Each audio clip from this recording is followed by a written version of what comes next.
ಮೂರು ರಾಜ್ಯಗಳಲ್ಲಿ ಬಿಜೆಪಿ ಅಭೂತಪೂರ್ವ ಗೆಲುವು. ಚಿಂತಾಮಣಿಯಲ್ಲಿ ಬಿಜೆಪಿ ಕಾರ್ಯಕರ್ತರ ಸಂಭ್ರಮಾಚರಣೆ. ಬಿಜೆಪಿ ಅಭೂತಪೂರ್ವ ಗೆಲುವು. ಚಿಂತಾಮಣಿ ತಾಲೂಕು ಕಚೇರಿ ವೃತ್ತದಲ್ಲಿ ಪಟಾಕಿ ಸಿಡಿಸಿ ಬಿಜೆಪಿ ಕಾರ್ಯಕರ್ತರ ಜೈಕಾರ. ದೇಶಾದ್ಯಂತ ಹಬ್ಬಿದ್ದ ಕೇಸರಿ ಅಲೆ. ಚಿಂತಾಮಣಿಯಲ್ಲಿ ವಿಜಯೋತ್ಸವದ ಮೆರಗು. ಪಶ್ಚಿಮ ಬಂಗಾಳ, ಪಾಂಡಿಚೇರಿ ಮತ್ತು ಅಸ್ಸಾಂ ವಿಧಾನಸಭಾ ಚುನಾವಣೆಗಳಲ್ಲಿ ಭಾರತೀಯ ಜನತಾ ಪಾರ್ಟಿ ಅಭೂತಪೂರ್ವ ಗೆಲುವು ಸಾಧಿಸಿದ ಹಿನ್ನೆಲೆಯಲ್ಲಿ ಚಿಂತಾಮಣಿ ನಗರದ ಬಿಜೆಪಿ ಕಾರ್ಯಕರ್ತರು ಇಂದು ಸಂಭ್ರಮಾಚರಣೆ ನಡೆಸಿದರು. ನಗರದ ತಾಲೂಕು ಕಚೇರಿ ಆವರಣದ ವೃತ್ತದಲ್ಲಿ ಜಮಾಯಿಸಿದ ನೂರಾರು ಕಾರ್ಯಕರ್ತರು ಪಕ್ಷದ ಪರವಾಗಿ ಘೋಷಣೆಗಳನ್ನ ಕೂಗುತ್ತಾ ಪಟಾಕಿ ಸಿಡಿಸಿ ತಮ್ಮ ಸಂತೋಷವನ್ನ ಹಂಚಿಕೊಂಡರು. ಪರಸ್ಪರ ಸಿಹಿ ಹಂಚುವ ಮೂಲಕ ವಿಜಯೋತ್ಸವವನ್ನ ಆಚರಿಸಿದರು.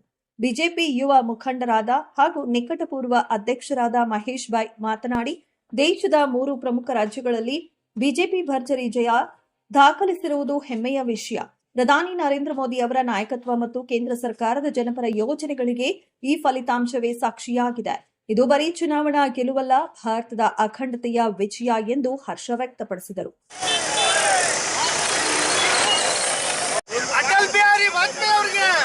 ನಮ್ಮ ಅಧ್ಯಕ್ಷರು ಸರಿಯಾಗಿ ತಿಳಿಸೋಣ, ಮಾಜಿ ಅಧ್ಯಕ್ಷರಿಗೆ ಸರಿಯಾಗಿ ತಿಳಿಸಿ ಅಂತ ಹೇಳಿದ್ದಾರೆ.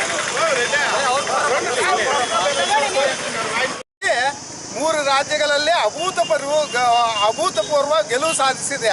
ಯಾಕಂದ್ರೆ ಪಶ್ಚಿಮ ಬೆಂಗಾಲದಲ್ಲಿ ನಮಗೂ ಸ್ವಾತಂತ್ರ್ಯ ಬಂದ್ರೂ 70 ವರ್ಷ ಆಗಿದೆ.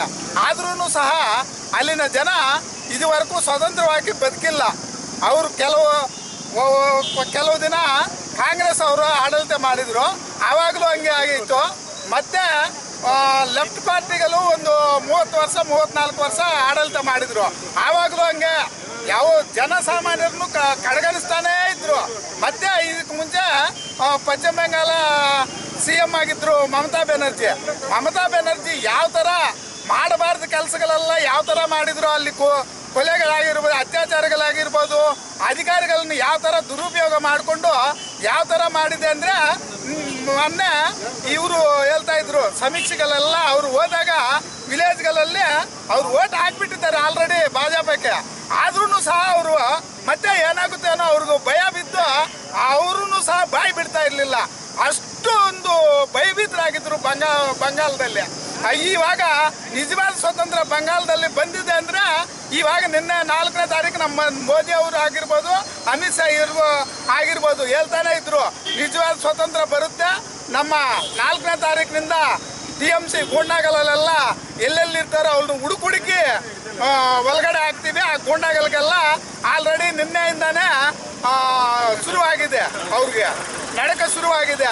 ಅದರಿಂದ ಇನ್ನೂ ಈಗ ಕಾಂಗ್ರೆಸ್ ನಾವೇನೋ ಕೇರಳದಲ್ಲಿ ದೊಡ್ಡ ಸಾಧನೆ ಮಾಡಿಬಿಟ್ಟಿದ್ದೀವಿ ಅಂತ ಬಿಂಬಿಸ್ತಾ ಇದ್ದಾರೆ. ಅದರಲ್ಲಿ ಅಲ್ಲಿ ಪ್ರತ್ಯಾಮ್ನಾಯ ಇಲ್ಲ.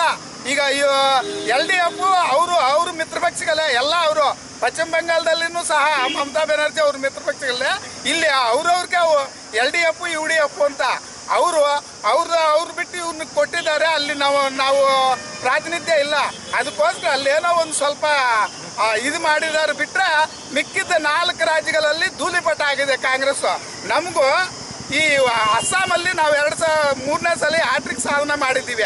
ಅಸ್ಸಾಮಲ್ಲಿ ಎಷ್ಟು ಸೀಟ್ ಬಂದಿದ್ದೋ ಈ ಪಂಚ ರಾಜ್ಯಗಳಲ್ಲಿನೂ ಸಹ ಅವ್ರಿಗೆ ಅಷ್ಟೇ ಸೀಟ ಬಂದಿರೋದು. ಕಾಂಗ್ರೆಸ್ 5 ರಾಜ್ಯಗಳಲ್ಲಿ ಸೇರಿ ನಮಗೂ ಅಸ್ಸಾಂನಲ್ಲಿ ಎಷ್ಟು ಸೀಟ್ ಬಂದಿದ್ದೋ ಅಷ್ಟು ಸೀಟ್ ಬಂದಿದೆ. ಅದೇ ಕಾಂಗ್ರೆಸ್ ಎಲ್ಲೂ ಇಲ್ಲ.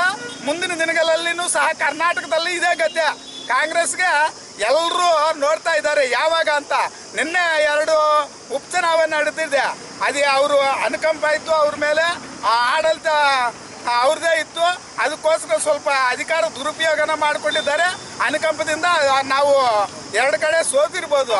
ಆದ್ರೂ ಸಹ ಕರ್ನಾಟಕದಲ್ಲಿ ಜನ ನಮ್ಮ ಪರವಾಗಿ ದೇಶದಲ್ಲಿನ ಜನ ನರೇಂದ್ರ ಮೋದಿ ನಾಯಕತ್ವದಲ್ಲಿ ನಂಬಿಕೆ ಇಟ್ಟಿದ್ದಾರೆ. ಇನ್ನು ಮುಂದೇನೂ ಸಹ ಎಲ್ಲ ಚುನಾವಣೆಗಳಲ್ಲೂ ಸಹ ಮೊನ್ನೆ MP ಎಲೆಕ್ಷನ್, ಪಾರ್ಲಿಮೆಂಟ್ ಎಲೆಕ್ಷನ್ ಆದಮೇಲೆ ಅನೇಕ ಚುನಾವಣೆಗಳು ನೀವು ನೋಡಿದ್ದೀರಿ. ಎಲ್ಲ ಕಡೆಯೂ ಕ್ಲೀನ್ ಸ್ವೀಪ್ ಮಾಡ್ತಾ ಬಂದಿದೆ. ಮಿಕ್ಕಿದ್ದ ಮಹಾರಾಷ್ಟ್ರ ಆಗಿರ್ಬೋದು, ಗುಜರಾತ್ ಆಗಿರ್ಬೋದು, ತ್ರಿಪುರ ಆಗಿರ್ಬೋದು ಬೈ ಎಲೆಕ್ಷನ್ ನಡೆದಿದೆ. ಎಲ್ಲ ಕಡೆನೂ BJPನೇ ಸ್ವೀಪ್ ಮಾಡಿದೆ. ಎಲ್ಲ ಸ್ಥಾನಿಕ ಸಂಸ್ಥೆ ಎಲೆಕ್ಷನ್ ಆಗಿರ್ಬೋದು ಎಲ್ಲ ಕಡೆನೂ BJP ಪ್ರಬಂಧನ ಆಗ್ತಾ ಇದೆ. ಮುಂದೆ ದಿನಗಳಲ್ಲಿ ಕರ್ನಾಟಕದಲ್ಲಿನೂ ಸಹ ಅಲ್ಲಿ ಪಶ್ಚಿಮ ಬಂಗಾಳದಲ್ಲಿ ಏನಾಗಿದೋ ಅದೇ ರಿಸಲ್ಟು ಕರ್ನಾಟಕದಲ್ಲಿ ಭಾಜಪಕ್ಕೆ ಅನುಕೂಲವಾಗಿ ಬರುತ್ತೆ. ಯಾರೂ ಸಹ ಈ ಥರ ಈಗ ಸಿದ್ದರಾಮಯ್ಯ ಮಾಡ್ತಾ ಇರೋದು ನೋಡಿದ್ರೆ ಅಲ್ಲಿ ಪಶ್ಚಿಮ ಬೆಂಗಾಲ್ ಮಮತಾ ಬೆನರ್ಜಿ ಯಾವ ಥರ ರೌಡಿಯಿಸಮು ದಬ್ಬಾಳಿಕೆ ಮಾಡ್ತಾ ಇದ್ರೆ ಇಲ್ಲಿ ಅಲ್ಲಿ ಅದು ಮಾಡ್ತಾ ಇದ್ದಾರೆ. ಇನ್ನೇನು ಕೆಲವು ಒಂದೂವರೆ ವರ್ಷ ಅವ್ರದ್ದು ನಡೆಯಬಹುದು. ಮತ್ತೆ ಯಾವುದೇ ಕಾರಣಕ್ಕೂ ಕರ್ನಾಟಕದಲ್ಲೂ ಸಹ ಅವ್ರದ್ದು ಆಡಳಿತಕ್ಕೆ ಬರೋದಿಲ್ಲ. ಇನ್ನು ಮುಂದೇನೂ ಸಹ ಎಲ್ಲ ರಾಜ್ಯಗಳಲ್ಲೂ BJP ಇದೆ ಪ್ರಪಂಚನ. ನಾವು BJP ದೇಶದ ಪರವಾಗಿರ್ತೀವಿ, ಜನರ ಪರವಾಗಿರ್ತೀವಿ. ಎಲ್ಲರ ಜನ ಶಾಂತಿ ಸುಭದ್ರತೆಯಿಂದ ಬದುಕಕ್ಕೆ ಭಾರತೀಯ ಜನತಾ ಪಾರ್ಟಿಗೆ ಜನ ಮ್ಯಾಂಡೇಟ್ ಕೊಡ್ತಾ ಇದ್ದಾರೆ.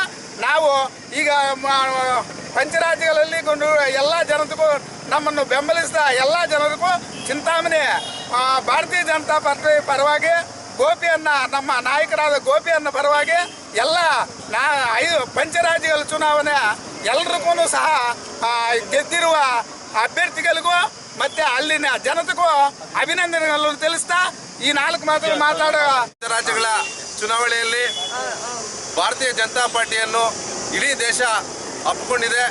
ಇದೊಂದು ಬದಲಾವಣೆಯ ಕಾಲ. ಯಾಕೆಂದರೆ ಇಡೀ ದೇಶದಲ್ಲಿ ಎಲ್ಲೆಲ್ಲಿ ಹಿಂದೂಗಳನ್ನು ಕಗ್ಗೊಲೆ ಆಗ್ತಾ ಇತ್ತು ಅಂಥ ಕಡೆಯೆಲ್ಲ ಕೂಡ ಭಾರತೀಯ ಜನತಾ ಪಾರ್ಟಿಯನ್ನು ಕೈ ಹಿಡಿದು ಈ ದಿವಸ ಭಾರತೀಯ ಜನತಾ ಪಾರ್ಟಿ ಒಂದೇ ಈ ದೇಶವನ್ನು ರಕ್ಷಿಸೋದು ಅಂತ ಹೇಳ್ಬಿಟ್ಟು ಜನರು ಆದೇಶ ಮಾಡಿರ್ತಾರೆ. ಅಂಥ ನಿಟ್ಟಿನಲ್ಲಿ ನಮ್ಮ ನರೇಂದ್ರ ಮೋದಿಜಿಯವರು, ಅಮಿತ್ ಶಾ ಅವರು ಇಬ್ಬರೂ 2 ಜೋಡಿ ತಿಂಗಳ ಥರ ಕಷ್ಟಪಟ್ಟು ಈ ದೇಶ ಭಾರತೀಯ ಜನತಾ ಪಾರ್ಟಿಯ ಒಂದು ಅಖಂಡತೆಯನ್ನು ಹಾಗೂ ಈ ಭಾರತ ದೇಶದ ಅಖಂಡತೆಯನ್ನು ಮುಂಚೂಣಿಯಲ್ಲಿ ಕರ್ಕೊಂಡು ಹೋಗಲು ಯಶಸ್ವಿಯಾಗಿದೆ ಅಂತ ಈ ಒಂದು ಸಂದರ್ಭದಲ್ಲಿ ತಿಳಿಸುತ್ತಾ ತಮಗೆ ಏನು ಈ ಚುನಾವಣೆಯಲ್ಲಿ ಅಭೂತಪೂರ್ವ ಗೆಲುವು ಸಾಧಿಸಿದಂಥ ಭಾರತೀಯ ಜನತಾ ಪಾರ್ಟಿ ಎಲ್ಲ ನಮ್ಮ ಅಭ್ಯರ್ಥಿಗಳಿಗೂ ಈ ಒಂದು ಸಂದರ್ಭದಲ್ಲಿ ಚಿಂತಾಮಣಿ ತಾಲೂಕಿನ ಭಾರತೀಯ ಜನತಾ ಪಾರ್ಟಿ ಇವತ್ತು ಅವರಿಗೆ ಒಂದು ಶ್ಲಾಘನೀಯವಾದ ಒಂದು ಅಭಿನಂದನೆಗಳನ್ನು ತಿಳಿಸ್ತಾ ಇದೆ ಬಂಧುಗಳೇ.